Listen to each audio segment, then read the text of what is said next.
Basahin natin yung Luke 10:38-42. May dalawang karakter dito na pwede natin kumpara sa sarili natin. Si Martha at si Maria, na nagre-reflect din sa ating ugali. Okay. Ang sabi dito, yun yung ating priority sa buhay natin. Basahin niyo yung verse 38 kayo sa verse 39, ha? Basahin ko. As Jesus and His disciples were on their way, He came to a village where a woman named Martha opened her home to Him. Kayo sa 39.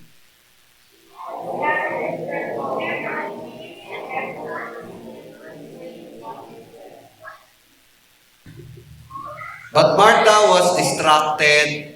Si Martha to. But Martha was distracted by all the preparations that had to be made. She came to him and asked, Lord, don't you care that my sister has left me to do work by myself? Tell her to help me.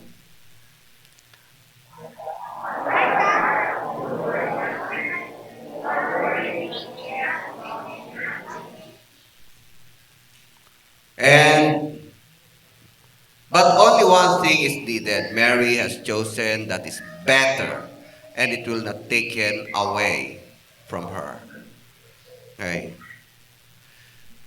So makikita nyo rito yung dalawang Kristiyano, dalawang naniwala kay Jesus. Abala sa mga pisikal na bagay, yung isa naman basta't naupo na lang at tuwan-tuwan nakikinig kay Jesus. Okay. Put God first, ha? Narito tayo hindi para mag-party. Narito tayo kasi we want to seek God. Narito tayo para hindi lang makita ang mga friends natin. Narito tayo para hindi ma-please ang mga tao. Dapat i-please natin ang Panginoon. Whether nandito yung crush natin o wala, let us be joyful. Let us be happy that we are singing to the Lord.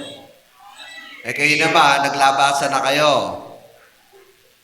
You see that your priority. Nandito ba kayo para lang makisayaw, pakiparty?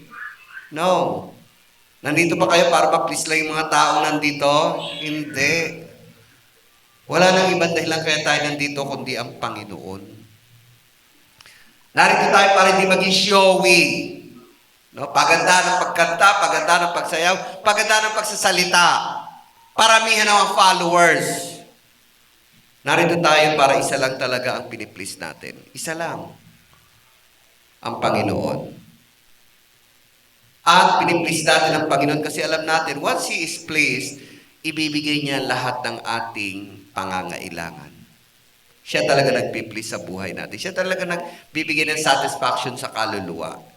Hindi ang mga outward needs natin. Hindi. What we need, sabi ni Jesus, yung isa lang naman talaga kailangan at tama yung pinili ni Mary. So put God first. Kaya dito sa nabasa natin, dalawang Kristiyano, yung isa abalang-abala sa mga bagay na magpapakita sa tao, magpiplis sa tao. Yung isa naman, bagay na inuna niyang kalugdan ng Diyos. At siya'y nalulugod na makinig. Kasi alam niya na yun ang talagang kailangan ng kaluluwa. Kaya sabi naman ni Jesus, Marta, ba't ka ba abalang-abala sa mga bagay na material? Isa lang naman talaga ang mabuti at tama ang ginawa ni Mary. At di na tumaalis sa kanya. Pang-eternal na to. Ito ba ginagawa nating material? Maging ang church, this is only a temporary. Church is not to show na tayo ay stable, na tayo may gawain. Mawawala din to.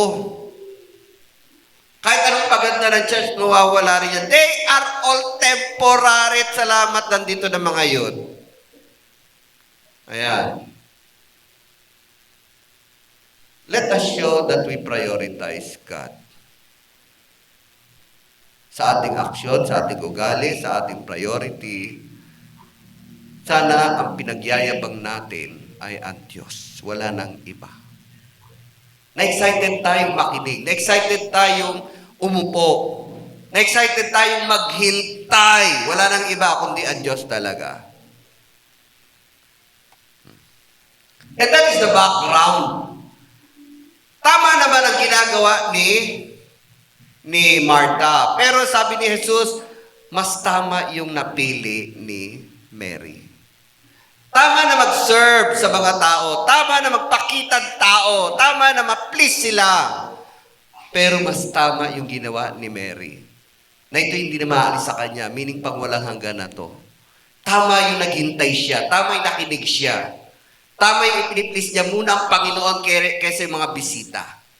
Kaya yung dalawang klase ng Kristiyano. At yun ang dalawang klase ng buhay ng tao.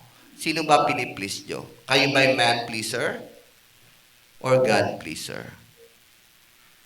Hindi ba kayo makapagsalita sa pangalan ng Panginoon? O nakikibagay kayo sa mga tao na pare-pareho na kayo sa mga ugali nila, sa pagmumura nila, sa pagsasalita nila? Kaya nung isang araw sa pagkakasal, na-burden talaga ako. Hindi lang dapat pagkakitaan ang kasal. Kasi ngayon talagang puro outside na, hindi na sa... At gumagastos talaga yung mga tao. Gumagastos talaga sila kasi para pabongga. Kasi once in a lifetime lang to. At usong-uso na to. Eh syempre, meron kaming income doon. Kaya na-burden ako, let us turn yung kasal to a ministry. Ang iniisip ko, kaya nyo ba magpatanggap sa harap ng tao? Kaya yun ang challenge ko sa mga pastors nung nag-meeting kami. Kung kaya nyo magsalita sa bus, sa mga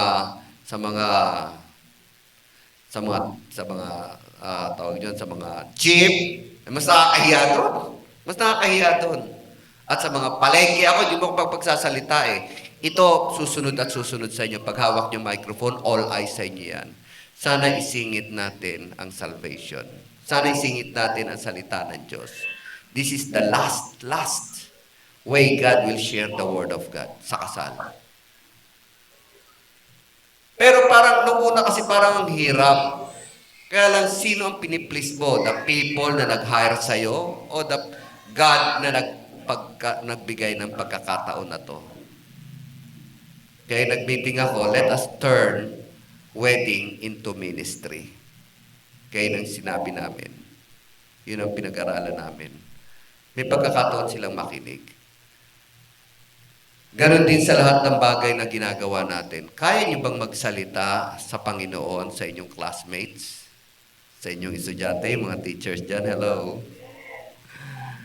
Sa inyong mga kaibigan, sa mga may problema, sa mga lumalapit sa inyo.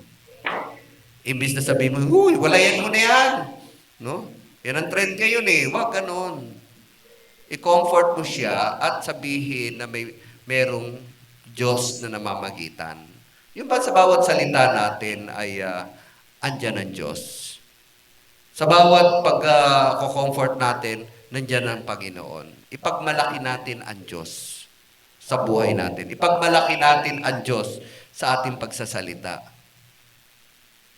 Tulad ni Mary, mas pinili niya na manatili sa paanan ni Jesucristo kaysa mag-serve sa tao. Si Martha, nagsiserve sa tao. May mga dalawang klaseng tao kasi sa church. Ang tingin nila nagsiserve sila sa tao, hindi po nagsiserve tayo sa Diyos. Kaya there are two kinds of Christians. Okay? There are two kinds of Christians. Christians who focuses on outward appearance and Christians who focus lang dapat yan, who focus on spiritual importance. Yung iba, mas pinahalagahan ang pagpapaganda ng building kesa sa pagpapalaganap ng salita ng Diyos sa pagtatatag ng gawain at ng spiritual na buhay. Para sa kanila, basta maganda ang church building, matatag na church yan. Hindi po. Ang matatag na church ay ang members. Ang matatag na church ay nagpe-pray na church. Siya nga po pala, no? Huwag kayong masyadong umaattend sa mga maraming tao. Doon nabibless kayo. Hindi. Mas alam nyo, mas nakaka-bless talaga yung kokonte. Mas magandang umattend kayo sa kokonte. Ang Panginoong Jesus, mas inire-reveal niya ang sarili niya na namili siya ng kokonti lang. Sa grupo ng Panginoong Jesus, merong crowd, merong disciples, paunti ng paunti yan. Merong apostles, at merong tatlo na intimate siyang laging kasama. Yung crowd, bagamat doon siya nagpe-perform ng miracles, so di spectacle, sarap sumama, doon siya nagpapakain, kasi crowd yan eh. Kasi may mga tao talaga, mas gusto sa mga raming tao, mga mega church, sa mga magandang awitin. Pero pagdating sa prayer meeting, wala. Alam nyo, mas kuonte, mas maganda. Yun yung mga disciples, yun ang mga natututo. Yung mga, hindi nila tinitignan ang mga paligid. Hindi nila tinitignan yung mga tao. Yun yung mga sumusunod lagi kay Jesus. Yun yung natututo. Kaya kung mahilig kayo sa crowd, kung saan maraming tao, kung saan maraming, mas magandang umatin kayo sa konti kasi doon lalo nagre-rebel ang Panginoon at doon ang measurement na talaga kayo ay lumalago. Kaya may disciples siya. Among the disciples, namili pa siya ng 12. Yun yung talagang i-assign niya na. Gagamitin niya na. 12 lang yon. Alam niyo yung mga 12 yon. So, mas konti na yun kaysa sa disciples. Kaya mas maganda yung nagpapagamit kayo kahit konti lang. And lastly, mas maganda yung talagang may intimate relation kayo. Yun yung tatlo. Doon yung pinakita ni Jesus kung sino siya. Yung tatlong yon, si John, si James, at si Peter. Doon siya nagpakita na siya talaga ay Diyos. Yun yung transfiguration. You see, okay masyadong ma-appeal sa mga outward appearance ng church. Crowd lang yan. Bagamat ang Jesus ay nagpakita ng mga spectacle sa crowd para makakuha lang ng mga attenders, para makakuha ng mga followers, pero alam nyo mas natututo yung mga disciples. Yun yung sunod na sunod sa kanya. Kaya dito, yung mga ginagawa natin dito para maging maganda ang church, crowd lang to. Pero pag sa prayer meeting, yun na yung disciples. Sino yung umattend sa prayer meetings? Yung mga madalas umattend sa prayer meeting, kayo na yung mga disciples. Kayo na natututo. Yung mga umattend sa mga Bible study, yun na yung mga apostles. Kasi kayo naman ang gagamitin. Yung mga discipleship. Kasi ini-equip na kayo ng Panginoon. Ina-assign na kayo naman ang magtuturo. Sana wag tayong maging satisfied na attender lang. Yun yung si Marta. Ma-please lang ang tao, ma-please lang ang pastor, ma-please lang ang members, ma-please lang na wag lang sabihin na hindi siya umattend kasi inimbitahan siya. Sana tayong sumusunod sa kanya, maging disciple kayo. Ano kayo? Crowd? Hello? Ano kayo? Disciples? Ano kayo? Apostles? Huwag tayong nasatisfy na ala Marta. Ala crowd lang. Pang outward appearance lang. Na nasisiyan tayo kasi ang gaganda ng mga awitin. Na nagsiserve tayo para ma-recognize tayo. Sana ang pagsunod natin sa Panginoon ay personal kay Jesus. Si Mary, mas pinili niya. Sabi niya, basta tama yung pinili ni Mary at hindi na maalis sa kanya to. Naging personal si Mary kay Jesus Christ. Kumusta na kayo? Personal ba ang pagpunta nyo rito kay Jesus Christ? Let us be disciple or apostles. Ako, mas gusto ko yung tatlo lang. Kaya nga, ang lagi kong pinipreach, who God is. Sino ang Diyos sa buhay natin? Yung tatlo, dun siya nagpakita talaga na siya ay Diyos. Tatlo lang ang pinili niya. Kaya sinabi niya, nung mababa sila, huwag niyo sabihin to kahit kanino. Kasi once na malaman nila na si Jesus talaga ay Diyos, hindi siya papatayin. Matatakot sa kanya. Nag-appear si Moses at si Elijah at kinausap at nagsalita ang Diyos sa kalangitan. Ang laking patotoo na si Jesus mismo ay Diyos. At binili na niya yung tatlo. Huwag niyo sasabihin to. Yung nakita niyo. Kasi ang kalooban ni Jesus, kailangan siyang hindi makilala talaga ng mga makasalanan para siya ipatayin. Kaya nang binili niya pagbaba. Huwag niyo sabihin yung nakita niyo, ha. Huwag kayong magpapatotoo na ako ay Diyos. Sa tatlo lang siya nagpakita. Kasi hindi pwedeng marami. Kakalat. At baka maadlot o baka maharang yung kalooban ng Diyos na kailangan siyang i-sacrifice. Kaya sa tatlo lang. Kaya sa inyo, pag-igihin nyo ng pagpunta nyo rito personal kay Jesus. Amen? Para makilala nyo ng gusto si Jesus. Magpakilala siya sa inyo ng gusto. Oy, mga youth, okay, pupunta rito dahil lang naman sa barkada.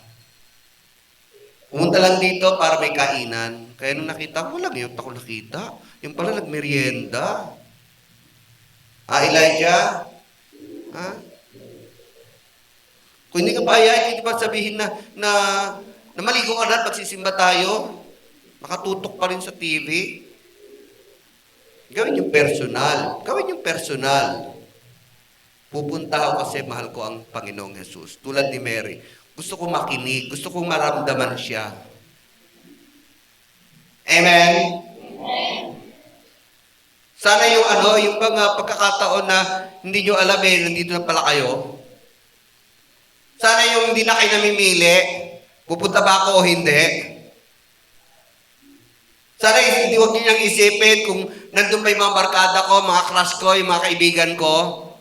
Kahit wala sila, nandito ka pa rin. Kasi personal. Tulad ni Mary. So there are Christians na ang focus nila, yung mga outward appearance lang. Kung ano yung magpapasaya sa kanila, huwag niyong hanapin yon ng mga bagay sa paligid. Ang hanapin niyo yung personal relationship niyo. Yung personal, yung gustong makilala talaga si Jesus. And number 2, those who please people. Yan, pareho na rin yun, mga men pleaser. And those who please God first. Sa mga pastors, wag din kayo magsasalita na, ako kasi mga bata yan. May invite kasi ko. Magsasalita ako sa mga bata? Ay, hindi ko kaya. Namimili kung sino kaharapin. Hindi maganda yon. Mabata, matanda, konti, marami, big church, small church, iisa lang ang ating gana, inspirasyon. Kasi yung mga ganong mga pastors, mga mind pleasers.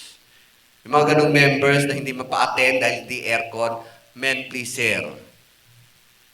Yung mga awit na gusto lang magpakita, pero sa mga ordinaryong gawain, wala.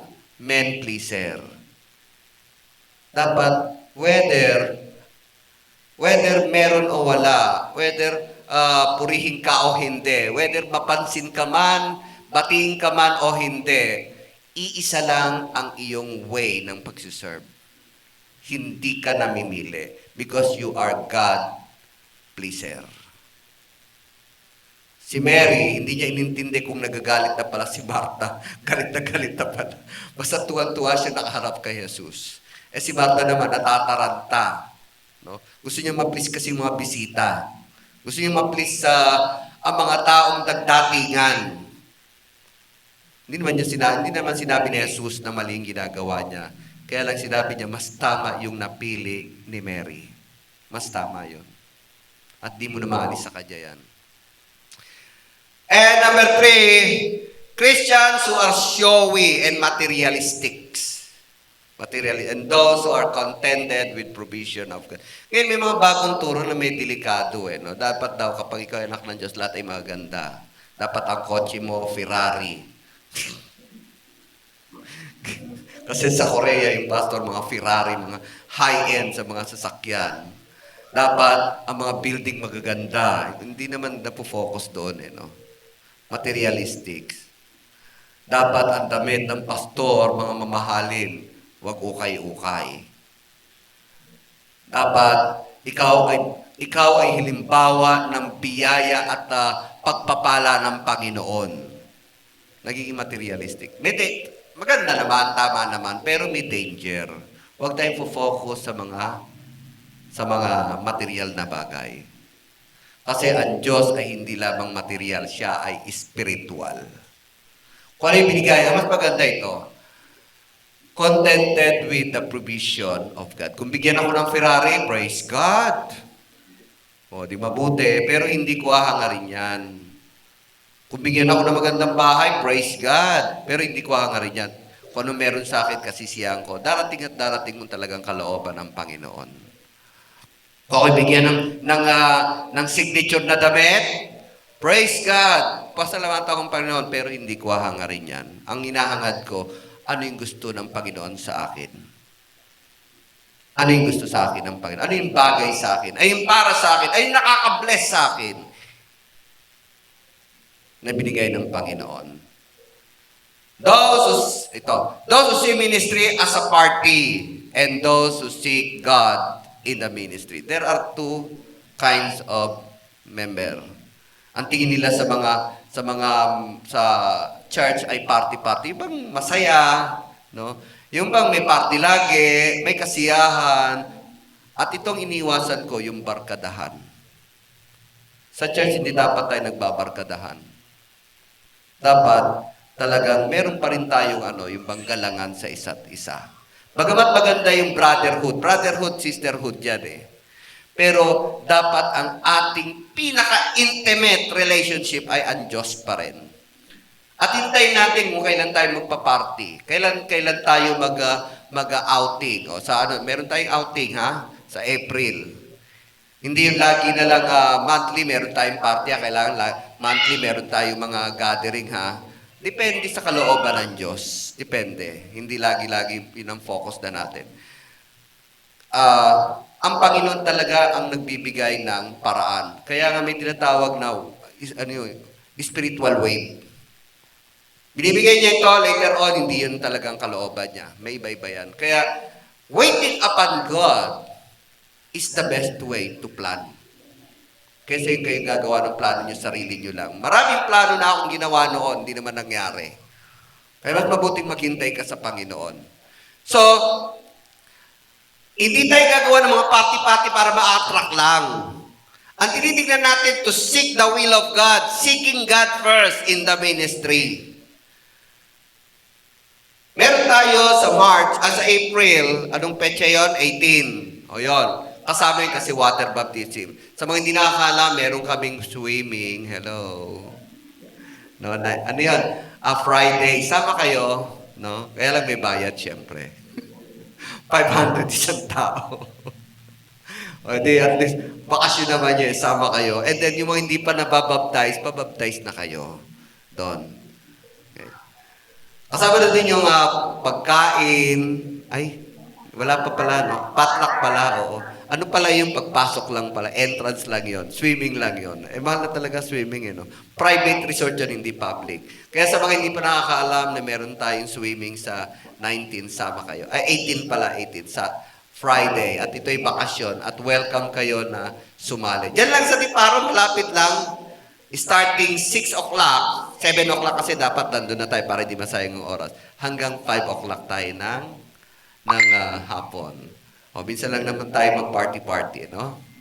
Kaya enjoy. Maki-join kayo. Okay. Pero, why we do that? Kasi we seek God. First, ang pinaka-reason natin, para ang Diyos ay madama natin ang kasiyahan niya.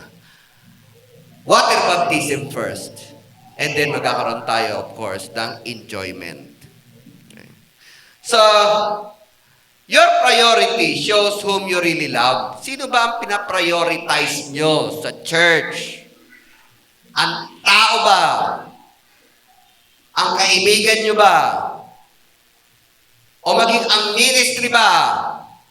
Pero ang dapat, ang priority natin talaga, kung napiplis ang Panginoon. Kay Mary, mas binigyan niya ng oras ang Diyos kaysa sa mag-serve sa tao. Tama naman mag-serve sa tao, sabi ni Jesus, pero mas better ang pinili ni Mary. At hindi na ito mawawala sa kanya. And don't be afraid. Ito'y maaaring ito'y sa buhay din natin, ano? Sa plano natin, sa kalooban ng Diyos, sa buhay natin, no? Don't be afraid to spend time with the Lord. Spending time, pakipalit nga. Huwag kayong manghinayang sa oras na kasama ang Diyos. Huwag kayong manghihinayang sa pananalangin. Kasi yung iba, parang sayang ang pag-attend sa prayer meeting, sayang ang pag-attend sa fellowship, sayang ang time na bago ka umalis, kailangan ilang minuto lang, alis ka na, o sayang yung oras na instead na tulog ka na, nanalangin ka pa. No. Alam nyo ba, mas higit pa yan sa pagpaplano, mas higit pa yan sa trabaho yung panalangin. Kasi once na kayo ay napuspos ng Panginoon, iba ang lakas na matitikman nyo kapag kayo nagsimula sa trabaho.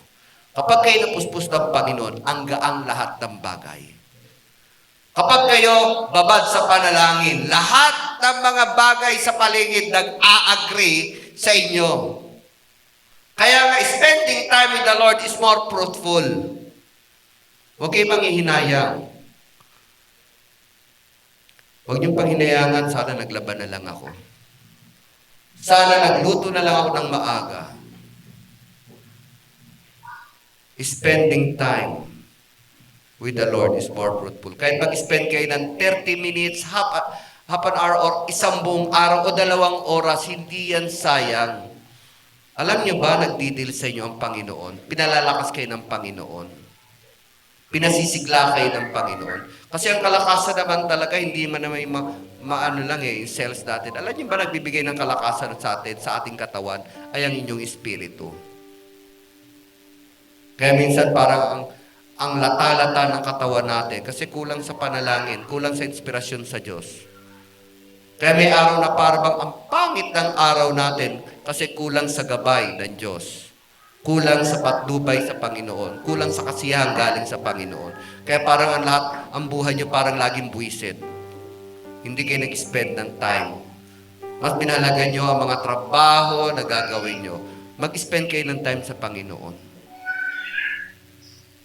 Dahil kapag kayo nag-spend ng time sa Panginoon, the more na palalakasin kayo, the more na pasisiglahin kayo, the more na magkakaroon kayo ng positive outlook, the more na parang ang ganda-ganda ng aura nyo. Mag-spend kayo ng time sa Panginoon tulad ni Mary. Huwag kayo masyadong mataranta, mga taong naghihintay sa inyo. Huwag kayo masyadong mataranta na may nag-aabang sa inyo na gagawin. Huwag kayo masyadong mataranta na may mga taong umaasa sa inyo. Tulad ni Martha, natataranta siya sa mga nasa paligid niya. Unahin natin ang Panginoon. Spending time with the Lord is more fruitful. Tandaan niyo yan. Kesa sa 1,000 time of planning and working. May the Lord bless your heart. Maunawaan niyo ang ginawa ni Mary. Alam ko rito maraming Martha. Tulad ng sinabi ni Jesus, mas tama ang pinili ni Mary. Tayong lahat magsitayo.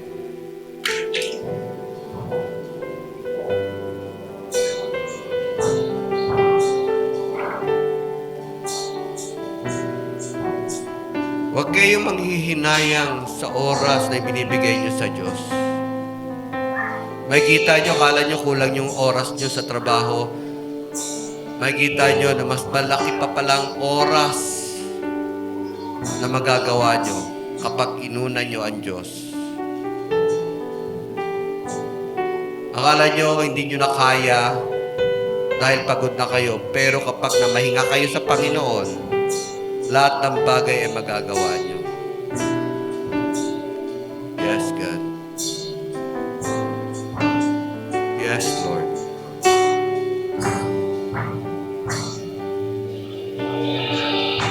Hallelujah. Palitan nyo ang paradigm ng inyong buhay. Paradigm meaning yung structure. Paradigm meaning yung diagram ng buhay nyo. Kung dati ang inuuna nyo mga bagay na mga pisikal, nakala nyo ito magpaparami, magpapalago ng inyong mga kakailanganin. Baliktarin nyo. Ang paradigm ngayon, unahin natin ang Diyos. At siya magpapalago, magpaparami ng mga kakailanganin nyo. Let us be God pleaser, not man pleaser. Panginoon, salamat. Salamat, Lord God. Hallelujah. Kayo ang aming unahin sa lahat ng bagay. Spending time with you is more fruitful than 1,000 times of planning and working. Make them realize, Lord God, the importance, O God, in sitting before you, in waiting upon you, tulad ni Mary, in listening to you, waiting upon you, Lord.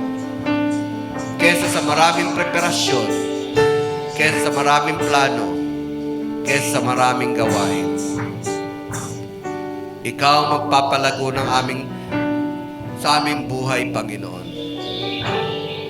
Maraming salamat, Panginoon, sa lahat ng narito. Mga kapatid, taas ating makamay. Ang Diyos ni Mary na kanyang pinaglingkuran, nagsabi tama ang pinili ni Mary, ay ang Diyos din nagsasalita sa inyong puso. Unahin niyo ang Panginoon. Mag-spend kayo ng oras sa Kanya kaysa lahat ng mga bagay na material, sa mga plano at gawain. At siya magpapalago sa lahat ng inyong ginagawa. Siya magpapalago sa inyong buhay, sa inyong pagpapalago sa inyong kabuhayan. Salamat, Ama, at pagpalain niyo mga kapatiran, Panginoon. Pakita kayo ng inyong kapangyarihan, ng inyong katotohanan, ng inyong katapatan sa bawat isa. Sa pangalan ni Jesus. Amen. Amen. God bless you.